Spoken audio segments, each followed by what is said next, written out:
नमस्कार। मैं वीके शास्त्री अपने चैनल के माध्यम से आप सभी दर्शकों का बहुत बहुत स्वागत करता हूं।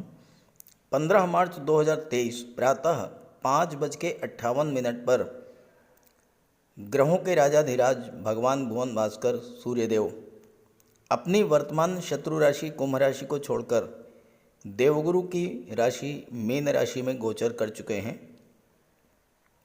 मीन राशि में सूर्य का गोचर 14 अप्रैल 2023 तक रहेगा और मीन राशि में ही सूर्य और गुरु की युति बनेगी। इसके अलावा 31 मार्च तक बुध भी मीन राशि में गोचर करेंगे। बुध मीन राशि में नीच के होते हैं, लेकिन यहाँ पर बुध का नीच भंग होगा और बुध का नीच भंग राजयोग बनेगा। तो सूर्य के इस राशि परिवर्तन का वृश्चिक राशि के जातकों के जीवन पर क्या प्रभाव पड़ेगा, इसी का विश्लेषण करेंगे इस वीडियो में। लेकिन पहले ये समझेंगे कि सूर्य गुरु की युति और बुध के नीच भंग राजयोग का ओवरऑल इफेक्ट क्या होगा। फिर बात करेंगे वृश्चिक राशि के जातकों पर इसके प्रभाव के बारे में। वीडियो के अंत में मैं आपको सूर्य के उपाय भी बताऊंगा। ये विश्लेषण आपकी चंद्र राशि के आधार पर किया जा रहा है। और दूसरी बात, कमेंट बॉक्स में किसी भी अनजान व्यक्ति के द्वारा दिए गए नंबर पर भूल करके भी कांटेक्ट मत कीजिए, आपके साथ फ्रॉड हो सकता है। ज्योतिष शास्त्र में सूर्य और गुरु की युति को अत्यंत श्रेष्ठ योग कहा गया है। इस योग को जीवात्मा योग, विष्णु लक्ष्मी योग, नवम पंचम योग और अपार धन योग भी कहा जाता है। ये योग एक ऐसा योग है जो हमेशा शुभ फल ही प्रदान करता है। सूर्य को आत्मा, बल, तेज, आत्मविश्वास, आत्मसम्मान और जीवन का कारक माना गया है। देवगुरु ज्ञान, धन, विवेक, संतान, मान सम्मान, शिक्षा, धर्म और सत्कर्म के कारक माने गए हैं। सूर्य हमें जीवन प्रदान करते हैं। गुरु हैं जीव, गुरु है प्राण शक्ति और सूर्य है आत्मा, इसलिए इसे जीवात्मा योग कहते हैं। इस योग का पहला प्रभाव ये होता है कि ऐसे जातकों की जीवनी शक्ति बहुत ही स्ट्रांग होती है।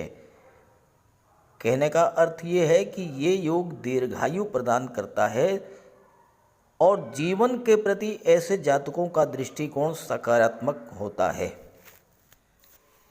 गोचर में ये योग बनने पर निश्चित रूप से आपके ज्ञान, बुद्धि, विवेक में वृद्धि होगी।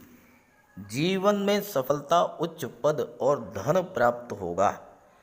विवाह और संतान का भी योग बनेगा। देवगुरु को मेल प्लेनेट कहा गया है। गुरु को संतान का कारक है। सूर्य पिता के कारक हैं। तो इस युति के बनने का सबसे बड़ा लाभ ये होता है कि पुत्र संतान की प्राप्ति का योग बनता है। यदि संतान होगी या इस गोचर काल में आपने संतान की प्लानिंग किया तो पुत्र रत्न प्राप्त होने का प्रबल योग बनता है। सूर्य आत्मविश्वास के कारक हैं और गुरु ज्ञान के कारक हैं। सूर्य और गुरु की युति बनने पर आपके ज्ञान, बुद्धि, विवेक में तो वृद्धि होती ही है, आपका कॉन्फिडेंस लेवल भी बहुत हाई होता है। ऐसे जातक खुद पर तो विश्वास रखते ही हैं, इनके अंदर सकारात्मक ऊर्जा का सतत प्रवाह होता रहता है और ऐसे जातक जहाँ भी पहुँचते हैं उस स्थान को सकारात्मक ऊर्जा से भर देते हैं। चूँकि सूर्य पिता के कारक हैं, जिस जातक की जन्म कुंडली में सूर्य गुरु युति बनती है उसके जन्म लेते ही उसके पिता की भी भाग्योन्नति हो जाती है। पिता का सोशल स्टेटस बढ़ जाता है। साथ ही ऐसे जातक खुद भी बहुत अधिक मान सम्मान और धन प्राप्त करते हैं। साथ ही साथ राज्य स्तर का भी सम्मान प्राप्त होता है, क्योंकि सूर्य शासन, प्रशासन, राजनीति और राज्य के कारक हैं। ऐसे जातकों का बौद्धिक स्तर भी बहुत उच्च स्तर का होता है, क्योंकि बुध भी इस गोचर काल में 31 मार्च तक सूर्य और गुरु के साथ रहेंगे। इस युति को नवम पंचम योग भी कहते हैं, क्योंकि सूर्य पंचम भाव के स्वामी सिंह राशि पंचम राशि है काल पुरुष कुंडली में, गुरु नवम के स्वामी होते हैं धनु राशि काल पुरुष कुंडली की नवीं राशि है, तो नवम पंचम योग भी कहते हैं। पंचम भाव संतान और शिक्षा का भाव होता है, नवम भाव भाग्य स्थान और उच्च शिक्षा का होता है। तो इस युति के बनने पर व्यक्ति का भाग्योदय तो हो ही जाता है, उसके संतान भी अत्यंत भाग्यशाली होती है। ये युति उच्च शिक्षा के क्षेत्र में खासकर IT sector, management, communication, medical, शिक्षा, कला के क्षेत्र में बुलंदियों तक ले जाने वाली होती है। और चूंकि गुरु 12वें भाव, देखिए मीन राशि 12वीं राशि है काल पुरुष कुंडली की, तो गुरु विदेश भाव के कारक होते हैं, तो विदेशों से धन का लाभ, विदेशी व्यापार में उन्नति और विदेश में उच्च शिक्षा का भी योग बनता है इस युति के बनने पर। यहाँ पर 31 मार्च तक बुध भी गोचर करेंगे और नीच भंग राजयोग बनाएंगे। चूंकि सूर्य और बुध की युति सरकारी नौकरी का प्रबल कारक होते हैं, तो गवर्नमेंट जॉब के अवसर बढ़ेंगे। सूर्य मान सम्मान उच्च पद के कारक होते हैं, पावर और अथॉरिटी के कारक होते हैं, और Budh education sector, finance sector, banking sector, IT sector, computer, communication, share market, marketing, insurance और मैनेजमेंट के कारक होते हैं। तो इन क्षेत्रों में उच्च पद मान सम्मान तो दिलाएंगे ही, साथ में प्रचुर धन की भी प्राप्ति कराएंगे। बुध 31 मार्च तक तो सूर्य और गुरु के साथ रहेंगे। 31 मार्च को राशि परिवर्तन करके मेष राशि में चले जाएंगे और 1 अप्रैल से 14 अप्रैल तक सूर्य गुरु की युति का लाभ तो आपको मिलेगा ही, बुध और मंगल के परिवर्तन योग का लाभ भी आपको मिलेगा। हालांकि इस परिवर्तन योग पर अगले वीडियो में चर्चा करेंगे। इस गोचर का नेगेटिव पहलू सिर्फ ये है कि सूर्य अग्नि तत्व ग्रह हैं, मीन राशि जल तत्वीय राशि है, तो जल तत्वीय राशि में अग्नि तत्व ग्रह सूर्य के गोचर काल का कुछ नेगेटिव प्रभाव भी आपको मिलेगा, जैसे नेत्र कष्ट, पिता के स्वास्थ्य में समस्या, पिता से संबंध खराब या मान सम्मान में कमी। तो इसके लिए आप सूर्य का उपाय कर लीजिएगा, समस्या समाप्त हो जाएगी। तो आपने समझ लिया सूर्य गुरु युति के प्रभाव के बारे में और साथ में बुध के नीच भंग राजयोग के बारे में। अब बात करेंगे इन ग्रह स्थितियों का अलग अलग राशियों पर क्या प्रभाव पड़ेगा। तो ये है वृश्चिक राशि के जातकों की कुंडली। वृश्चिक राशि के स्वामी हैं मंगल। मंगल सूर्य और गुरु के परम मित्र हैं। ज्योतिष शास्त्र में सूर्य को राजा, गुरु को महामंत्री और मंगल को सेनापति की संज्ञा दी गई है। तो ऐसे में वृश्चिक राशि के जातकों के लिए सूर्य का ये गोचर विशेष महत्व का होगा और 3 महत्वपूर्ण ग्रह आपकी कुंडली में सबसे जो शुभ भाव होता है पंचम भाव, इसमें गोचर कर रहे हैं सूर्य, बुध और गुरु। यहाँ सूर्य 15 मार्च को आ चुके हैं, बुध 16 मार्च को आ चुके हैं और गुरु यहाँ पर 21 अप्रैल तक रहेंगे।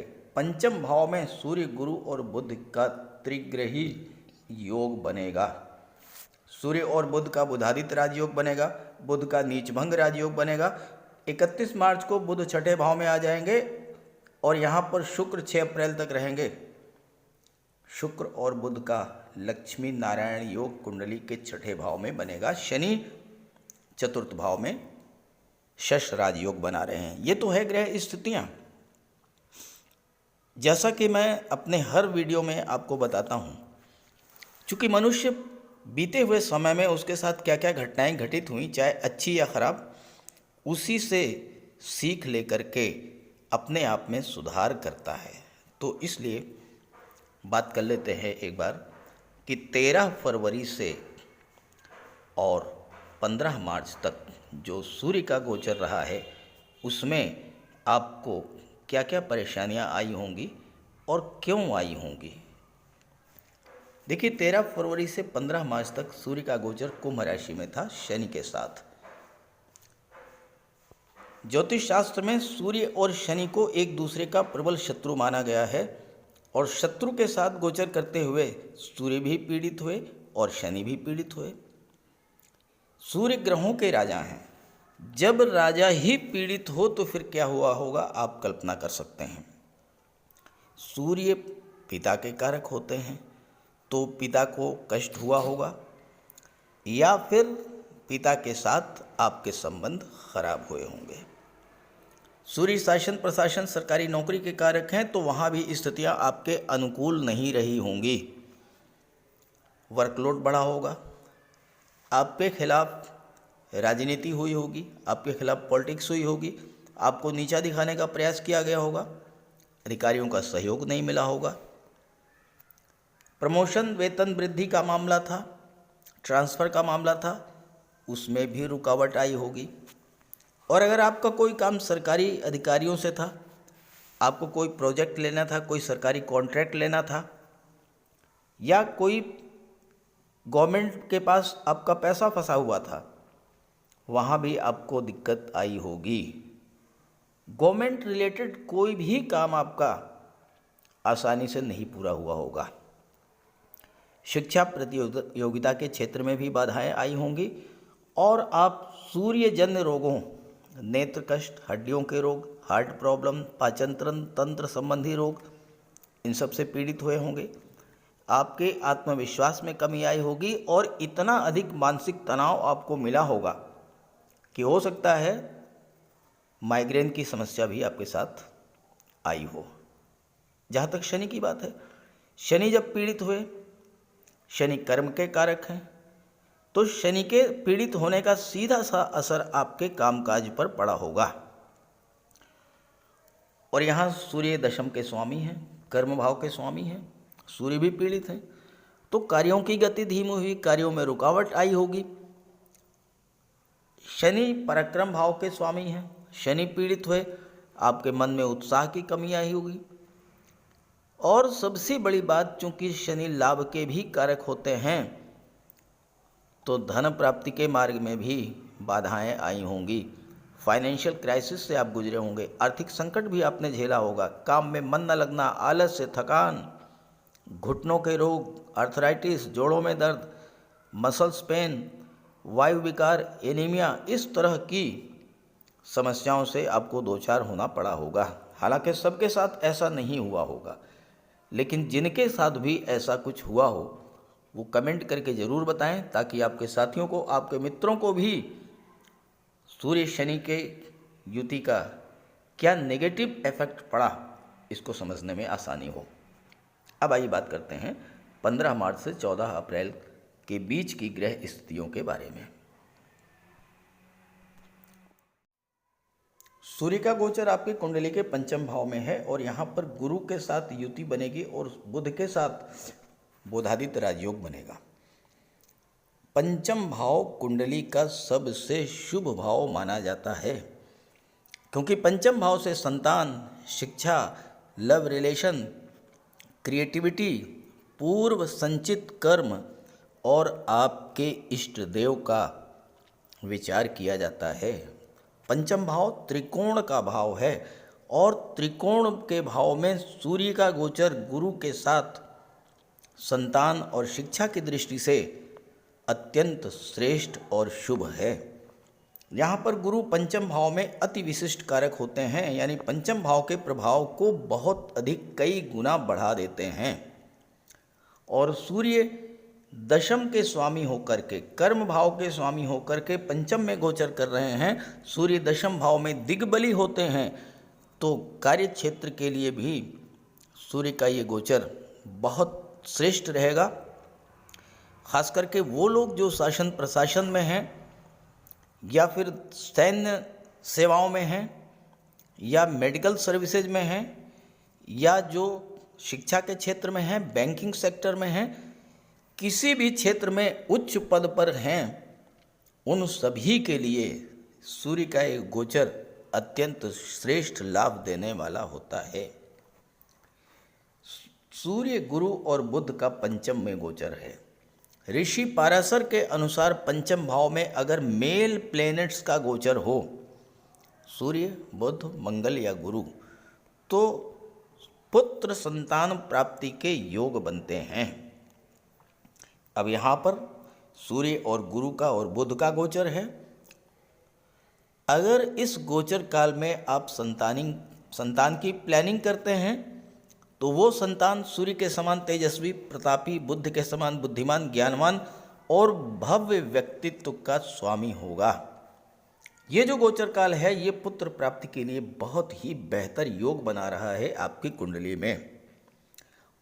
और अगर इस समय संतान की प्राप्ति होती है उसकी कुंडली में, तो बिल्कुल यही ग्रहों का गोचर होगा। अत्यंत भाग्यशाली संतान होगी वो, और उसके जन्म लेते ही आपकी भाग्योन्नति होगी।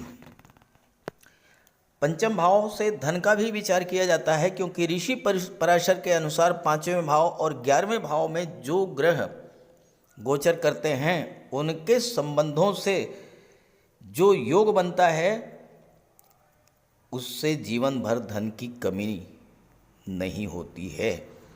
अब यहाँ देखिए 11वें भाव में बुध की राशि है, 6 लिखा हुआ है, 6 का मतलब कन्या राशि, और उस पर सूर्य, गुरु और बुध की दृष्टि पड़ रही है।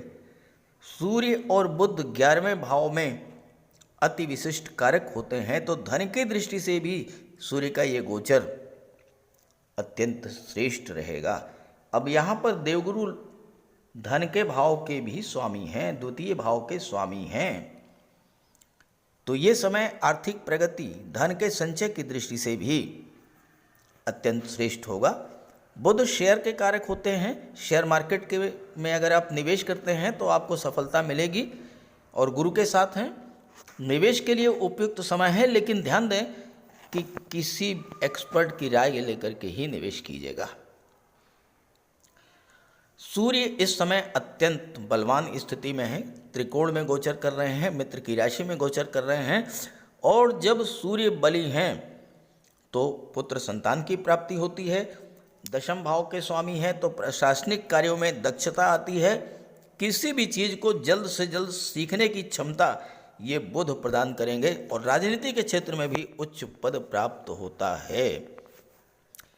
लाल किताब के अनुसार पंचम भाव का स्वामी अगर पंचम भाव में अगर सूर्य का गोचर है तो जातक की कोई भी इच्छा हो वह इच्छा पूरी होगी, लेकिन उसके लिए जितना आप दूसरों की मदद करेंगे उतना ही आपकी तरक्की होगी, और संतान की प्राप्ति के बाद दिन दूनी रात चौगुनी तरक्की होती है, ये लाल किताब का कहना है।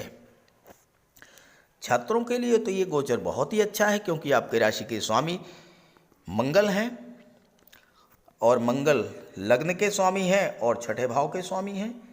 छठा भाव नौकरी का होता है, तो गवर्नमेंट जॉब के लिए ये समय अत्यंत उपयुक्त है, खास करके शासन प्रशासन के लिए, या फिर डिफेंस सर्विसेज के लिए, मेडिकल सर्विसेज के लिए, या इंजीनियरिंग और टेक्नोलॉजी के क्षेत्र के लिए।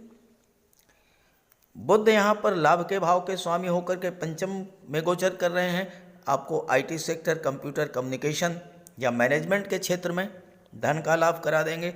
शुक्र यहाँ पर छठे भाव में गोचर कर रहे हैं, विदेश भाव पर दृष्टि डाल रहे हैं, और विदेश भाव के स्वामी हैं। विदेशों से धन का लाभ होगा, विदेशी व्यापार में उन्नति होगी, और किसी विदेशी कंपनी, किसी मल्टीनेशनल कंपनी में आपको कंप्यूटर, कम्युनिकेशन या मैनेजमेंट के क्षेत्र में नौकरी भी मिल सकती है।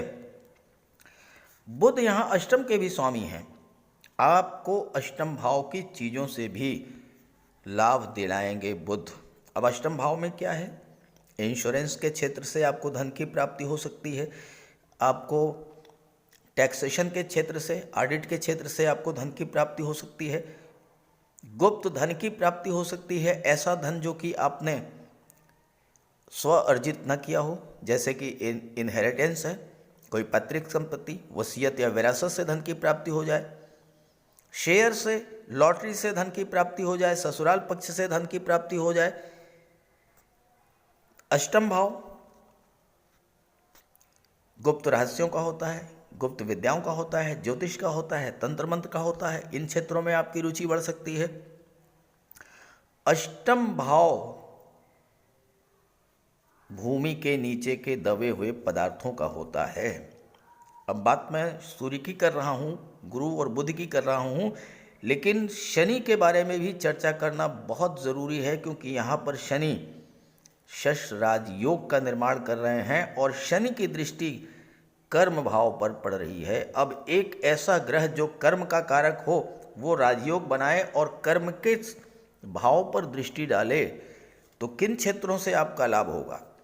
जो शनि के क्षेत्र हैं, जो अष्टम भाव के क्षेत्र हैं, रियल इस्टेट से, प्रॉपर्टी डीलिंग से, कंस्ट्रक्शन के क्षेत्र से, आप बिल्डर हैं, आर्किटेक्ट हैं, बिल्डिंग मटेरियल सप्लायर हैं, किसी तरह की निर्माण गतिविधि से जुड़े हुए हैं, तो शनि का राजयोग आपको कार्य क्षेत्र में बहुत अच्छी तरक्की देगा और धन का लाभ होगा, क्योंकि शनि के मित्र हैं शुक्र जो कि विदेश भाव में के स्वामी हैं, शनि के मित्र हैं बुध जो कि लाभ के भाव के स्वामी हैं।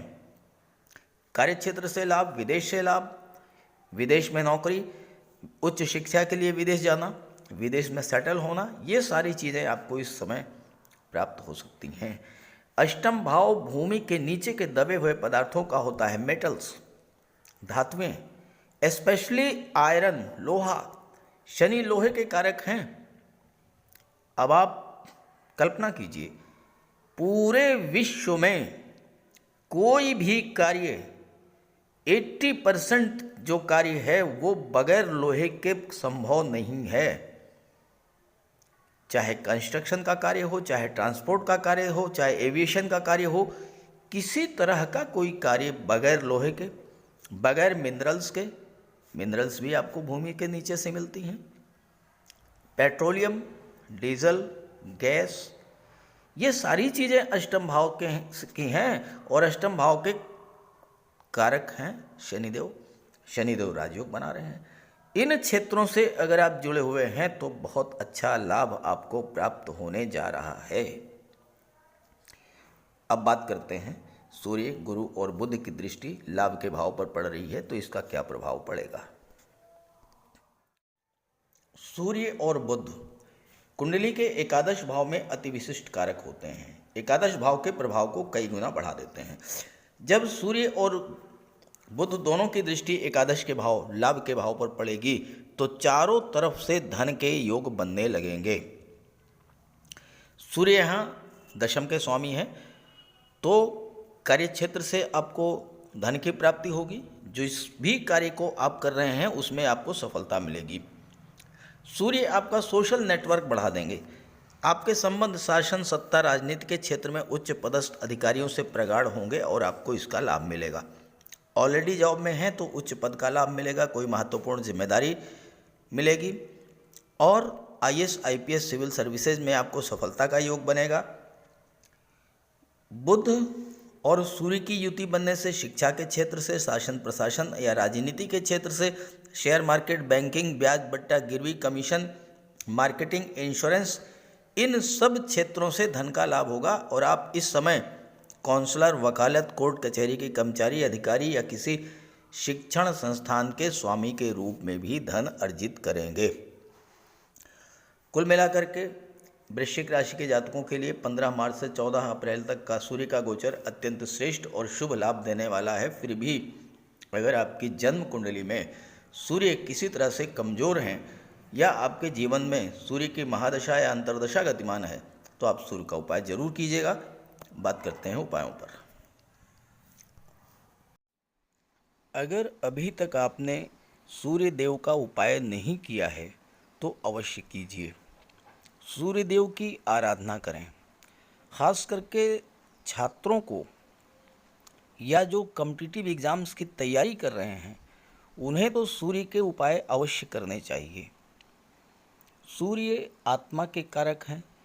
इस पृथ्वी पर सूर्य के कारण ही जीवन है और सूर्य की ही ऊर्जा, प्रकाश और ऊष्मा से हम कार्य करने में सक्षम होते हैं। सूर्यदेव की आराधना करेंगे, आत्मा को बल मिलेगा, आत्मविश्वास में वृद्धि होगी, कार्य करने की ऊर्जा प्राप्त होगी, जीवन में रोशनी आएगी, भाग्य चमक जाएगा और फिर आप सफलता की सीढ़ियां चढ़ते चले जाएंगे। तो प्रातःकाल स्नान करते समय जल में लाल पुष्प या केसर डाल करके स्नान कीजिए। इसके बाद सूर्योदय से 1 घंटे के भीतर सूर्य देव को अर्घ्य दीजिए। तांबे के लोटे में जल, अक्षत, लाल पुष्प, रोली, लाल चंदन ये डाल करके सूर्य देव को अर्घ्य दीजिए। ध्यान रखें कि सूर्य देव को अर्घ्य 3 बार में देना है। 1 लोटे जल को आपको 3 बार में अर्घ्य देना है और साथ ही साथ इस बात का ध्यान रखना है कि जो जल है वो आपके पैरों पर ना गिरे। इसके बाद गायत्री मंत्र का जाप करें, आदित्य हृदय स्तोत्र का पाठ करें। छात्रों को तो सूर्य का ये उपाय नियमित रूप से करना चाहिए क्योंकि सूर्य ही सरकारी नौकरी के कारक हैं और आज के युग में हर छात्र का सपना होता है कि वो आईएएस बने, आईपीएस बने या शासन प्रशासन में उच्च पदस्थ अधिकारी बने और सूर्य इन सब के कारक होते हैं। सूर्य पिता के कारक हैं। पिता का सम्मान कीजिए, उनकी सेवा कीजिए, उनके मार्गदर्शन में आगे बढ़िए। यदि किसी तरह का कोई विवाद भी है तो उसे भुला दीजिए और उन्हें किसी तरह का कष्ट तो बिल्कुल न दें। इससे सूर्यदेव को बल मिलेगा। सूर्यदेव को बल प्राप्त हो इसके लिए रविवार को नमक का सेवन न करें। दलिया, दूध, दही, गुड़, गेहूं की रोटी इन सब का प्रयोग करें। रविवार के दिन सूर्यदेव को अर्घ्य देने के बाद एक तांबे की अंगूठी या तांबे का छल्ला ये धारण करें और जितनी आपकी क्षमता या सामर्थ्य हो यथाशक्ति लाल वस्त्र, गुड़, गेहूं, मसूर की दाल या तांबे का दान करें। गौ माता की सेवा करें, उन्हें रोटी दें, चींटियों को चीनी दें, मछलियों को आटे की गोली खिलाएं। ध्यान रखें कि जो भी उपाय करें यो पूरे मन से करें। उपाय करते समय सूर्यदेव का ध्यान करें और साथ ही साथ अहंकार और क्रोध इनसे दूर रहें। आप ये उपाय करके देखिए, जीवन में इतना बड़ा परिवर्तन आएगा कि आप कल्पना नहीं कर सकते। तो मेरी बात से सहमत हों तो उपाय शुरू कर दीजिए और वीडियो अच्छा लगा हो तो अपने साथियों को, मित्रों को भी ज़रूर शेयर कर दीजिएगा। नमस्कार।